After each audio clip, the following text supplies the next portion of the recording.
Hi viewers வணக்கம். இன்னைக்கு எந்த உயிரினங்கள் நம்ம வீட்டுக்குள்ள வரும்போது, அது ஒரு நல்ல சைனா, இல்ல கெட்ட சைனா அப்படிங்கிறதோட பார்ட் 3 தான் பார்க்க போறோம். ஃபர்ஸ்ட் பார்த்தீங்கன்னா குளவி. அதாவது குளவி உங்க வீட்டுக்குள்ள வருது அப்படின்னா, குழந்தை பாக்கியம் ஏற்பட போகுது அப்படின்னு அர்த்தம். அடுத்தது பார்த்தீங்கன்னா பசுமாடு. ஒரு பசுமாடு உங்க வீட்டுக்குள்ள வருது அப்படின்னா, தெய்வ அருள் உங்களுக்கு இருக்கு அப்படின்றது அர்த்தம். அடுத்தது பார்த்தீங்கன்னா தேள். ஒரு தேள் வந்து உங்க வீட்டுக்குள்ள வருது அப்படின்னா, ஏதோ ஒரு ஆபத்து வரப்போகுது அப்படின்னு அர்த்தம். அடுத்தது பார்த்தீங்கன்னா தவளை. தவளை வந்து ஒரு கெட்ட சகுனமா தான் பார்க்கப்படுது. அதனால தவளை வீட்டுக்குள்ள வராம இருக்கிறது ரொம்பவே நல்லது. அடுத்தது பார்த்தீங்கன்னா குரங்கு.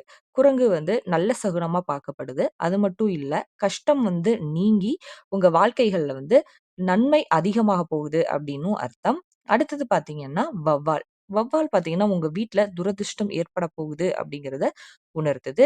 இதே மாதிரியான வீடியோக்கள் அண்ட் பலன்கள் வந்து நீங்க தெரிஞ்சுக்கணும் அப்படின்னு நினைச்சுக்கிட்டீங்கன்னா, கண்டிப்பா நம்மளோட சேனல மறந்துராம சப்ஸ்கிரைப் பண்ணிடுங்க. நன்றி, வணக்கம்.